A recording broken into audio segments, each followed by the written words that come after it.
Hi everyone, in this tutorial I'm going to show you how I did this drawing of this beautiful ragdoll cat. Now as always, I always start off with the eye first once I've got my background in place. Now for this background I did just do a simple glow effect which I like doing on all of my pet portraits, and I do get a couple of questions on how I create that effect, so I do have 2 individual tutorials on Patreon showing you how to do this effect with 2 different approaches. Now for the eyes, I always start off with the eyes of any portrait because it is the soul of that animal. I want to make sure that I've got that accurate, and especially on an animal where they've got such piercing blue eyes like this cat here. Now with any reference photo or photograph, it's the eyes that I focus on at the beginning because, as I say, it's where all the expression stems from. But when you've got an animal that has got these piercing blue eyes, it's even more of an impact. It's the first thing you notice, always.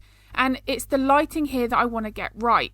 You'll notice that on the left eye, I put my brightest highlight in first. That's going to ensure that I always get that lighter pigment in place from the very beginning, and that I don't ever run the risk of applying my blue colour first, then applying a highlight and potentially not being able to get it as bright. So when you do have a bright highlight in the eye, it's always a good idea to map that in first. But on the other eye, you'll notice that I did the blue iris colour and then I put in some light blue highlights on top. That's just because on the right eye, the reflection there wasn't as strong, so I didn't have to worry about getting that as bright as what's compared to the left eye. So for this here, I started off doing my base layers with my pastel pencils around the eye, but here with my eye makeup applicators, you'll see that I'm now using more of my PanPastels for my base layer. Now the reason why I switched is I do have a few of the nicer subtle greys that I felt I was able to mix more accurately for the base layer values. Now if you've seen my other videos on YouTube, you'll know that very early on for this first layer I don't focus on the exact colour. I'm going to be able to adjust that with my next layer with my pencils, which is what I'm starting to do here. For the blocking in process with the PanPastels, I am just putting in where my lights and my darks are. Now this tutorial on Patreon, the full tutorial is available over there. It's nearly 4 hours long. The reference photo and line art are provided for any members who would like to follow along. So I will link my Patreon in the description below. But the slower version, it really does focus on how to capture the softer fur. Now this ragdoll cat does have that beautifully thick, really soft fur, and that was my main aim throughout the entire portrait. I had to make sure that I layered my pencils in the right way in order to make sure that I captured that degree of softness. Now depending on the animal that you're working from, the texture is going to be different from subject to subject. And depending on how much texture I see there and how I think is going to be better to really tackle that element, I will layer and use my pencils in a different way. And this tutorial on Patreon, because it is all significantly slower footed, predominantly real time, I was able to really show how I move that pencil, right down to how I hold the pencil, how I've got my hand positioned, whereabouts on the pencil you hold it, even right down to how sharp that lead should be for the type of fur at that layer that I was working on. All of these things came into play when I was capturing this really soft fur. There were some layers where I deliberately worked with more of a blunter, rounded point to my lead, whereas there were other layers where I had to make sure that I had really nice, finer points to my pencils to get the different type of finer fur detail that I was required for that one layer. And as I say, it's much more of a case with this. When I'm working on other fur types, I do still hold the pencil in a specific way. I will move it in a specific way. But the lead and how sharp that is for the layer I'm working on isn't so much of something I give consideration to. But for a fur texture like this, it was really important. Now a big tip when you are working with your pastel pencils, I very rarely actually sharpen them in between the portrait process, because I do like rolling the pencil between my finger while I'm creating the details so that I'm always keeping that nice sharp point to my pencil. On one of the sections of the body, which is part 2 of the Patreon tutorial, I only sharpened one of my pencils twice throughout the entire body section. And that's because I was really just rolling that pencil, keeping that nice sharp point, and just focusing on the types of details I was creating with that one layer. I'm not focusing on anything else. So take this ear for example. I'd got some of the face in place there. It still weren't quite finished, but it was about 80-90% there. And then I've got the ear to completion. Once I've then got the top part of this face in, I know I can then work on the nose and the muzzle and the areas around it. And for me, I do like working in these small areas, the tiny little bits at a time. I think it makes me far more effective with how I work. I do know that when I work on larger areas or individual layers, I spend more time staring at my reference photo, not quite sure what layer I should be working on because I'm looking at such a big area in my reference photo. It's very easy for then us to get lost in exactly what it is that we need to be drawing. And another reason is you can see now, even at this stage, it's looking like a reference photo. You know here at the level of detail that I've achieved in this one section that I could leave this painting and drawing session, go back to it the following day and know that it looks like that cat already. This for me personally means that I'm far more motivated and I'm always looking forward to then going back to the drawing the following day and picking up those pencils again. Now, as I build my layers of fur here, you'll see that I'm getting this really soft. And I know I've said it at the beginning, but it is all in the layering process. The biggest thing that I really do focus on here at this stage with the base layer is you'll notice that everything is nice and soft. It's very well blended. I don't have any harsh start and stop points between the lighter fur and the slightly darker portions next to it. When we are working with such a soft fur type like this, the harsher the edges underneath with your base layers, you are going to then find it harder to really break up those harsher areas. The fur then is not going to look as soft. Also, at the base layer stage, you can still see that I'm indicating at that fur direction. I am always moving my soft tools or my eye makeup applicators in the direction that the fur is travelling in, and you can see those patterns where I am moving that tool.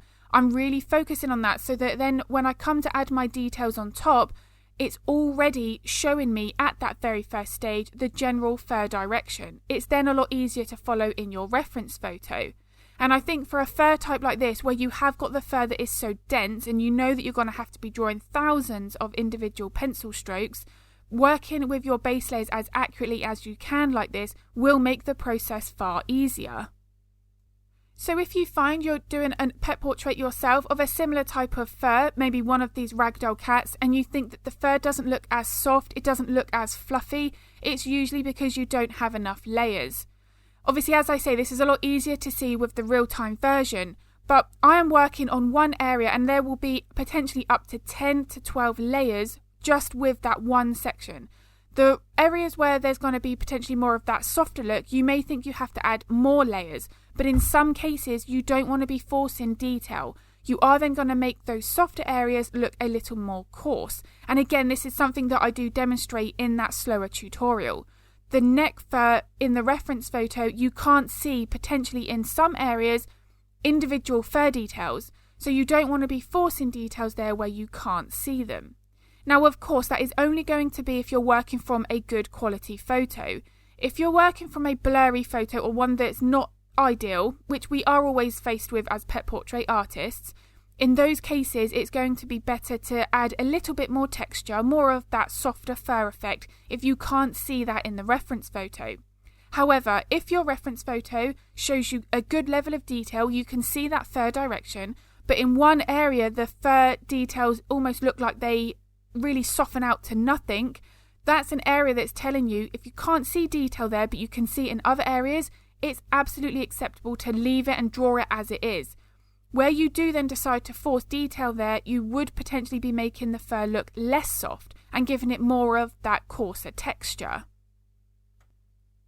So something else I did in this portrait as well is I worked with numerous glazes, and this is very similar to how I like to work with acrylics.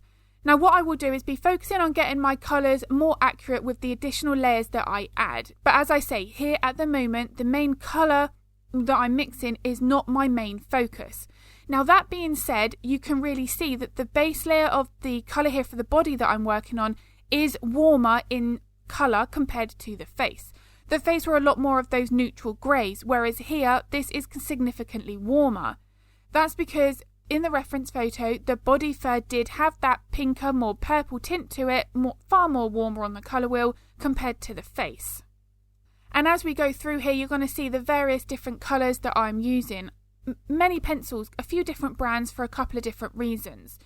The Derwent are slightly softer. The Caran d'Ache are even softer than the Derwent, so they do work really well for the details on top when you need to potentially get something that's a little bit more opaque.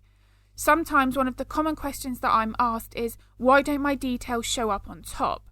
Now in this case, when you're working on a soft fur texture, if your details don't show up but you know you're using the right brightness of pencil, for instance like this pink here, but it might not be showing up, it's usually because your base layer underneath isn't dark enough. In that instance, sometimes what we do, because we don't want to potentially put in the extra layer to darken it because it will take a few extra minutes, we'll have a tendency then to grab a lighter pencil or put more pressure on the current pencil we're trying to use to get our details to look brighter. That can work in some cases, but with a fur texture like this, that will do two things. One, you'll make the fur details look far thicker. You want this fur to look nice and fine and soft, so applying more pressure to the pencil to get that lead to look brighter will not have the type of effect that we want for this fur texture.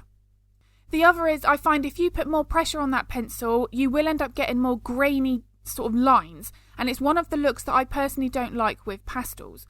I always want my details to look nice and fine, nice and crisp, just like how you would be able to achieve with colour pencil. And I do believe that's because I'm filling the tooth of the paper gradually. And that's another thing that I'm asked as well, is why do my pencil details feel like they glide and they're not sticking to the surface? One of the common reasons for that is that you have filled the tooth of the paper in that area. Now let's say you'd come through on the portrait at this level and you didn't want to restart it when you had realised that you'd filled the tooth of the paper in some places. What you can do is apply a workable fixative to your artwork, wait for that to dry, and then that will put some of that tooth back on the surface. Now there are a couple of things to bear in mind, and I talk about this a lot in the tutorials. If you have a fixative and you do use it, be prepared that it will cause a colour shift and a tonal shift on your artwork. So for instance, if I was to use a fixative on this cat where I'm using all these beautiful soft lighter grey and pink colours, here it will turn far more of a darker colour. You will potentially lose all of the softer, finer details as well, particularly if you accidentally put a thicker layer of fixative on top. But of course, if you come this far in the portrait, you may not want to start it again. We've put in so many hours already. So a workable fixative can work. If you're not finished, it really doesn't matter if it causes a colour shift because you are going to be putting additional layers on top. So that would be potentially the way to go. But just always be cautious when you are using them. I like to put my fixative, when I did use it initially, I don't use it at all anymore, but the leftovers that I've got are in a fine mist sprayer bottle, and I think that's really important. The spray bottles that fixatives come with often make larger droplets on the paper. They can, if they land on your background and you've got a plain background like what I've got here, you'll end up with darker circle patches on that background and it looks terrible. In those cases, you are going to have to then add a new background on top to hide them, and then what's the point in using the fixative because you've had to put more pastel on top. The other thing as well is a really big tip, use more lighter layers rather than one heavy layer. So if you use a fixative and you've got a fine mist sprayer bottle, hold that about 1.5 feet from your surface. I don't want to spray it too close. Wait for that very one light layer to dry, however long that fixative takes. On the back of the bottle it will tell you. Then apply another layer if you want a bit more tooth applied to that surface.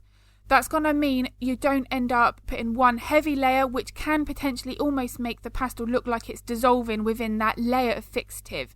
And I speak from experience because that's the first time I used a fixative and that's exactly what happened. Everything just vanished and I ended up throwing the artwork away. And of course, as I say on all of the tutorials here on YouTube, leave those whiskers until the very end. It makes a real difference. If you draw them in too early, you will have to then draw the fur behind it and around the whiskers. That's going to make the process so much harder and far longer. The whiskers overlap everything else, so leave those until the very last layers. Make sure that everything behind it, like the neck fur here on this cat, is completely finished before you add the whiskers. So here is a photo of the finished portrait, and if you're drawing a cat or another animal with a similar fur texture, remember there are the two things that I like to focus on. the layers, the number of layers and the order of those layers, and how you're using that pencil, how you've got it positioned in your hand, where you hold it on the barrel, and as I say, right down to even how long or how sharp that point is. Those are the things that I really do want to focus on here. This type of fur texture is one of the more complex ones to tackle, but by breaking it down into small sections and individual layers, it does become far less daunting and easier to approach. So I really hope the tips and techniques that I've shared in this video are useful. If they were, I'd really appreciate it if you could give the video a thumbs up, because it really does help. And if you want to get notified of future content, hit the subscribe and the bell button. And as I've mentioned, if this or any of my other slower tutorials are of interest, I will link my Patreon in the description below. If you've got any questions, don't hesitate to pop them in the comments. As always, I'm going to be uploading another video next week, and thank you so much for watching.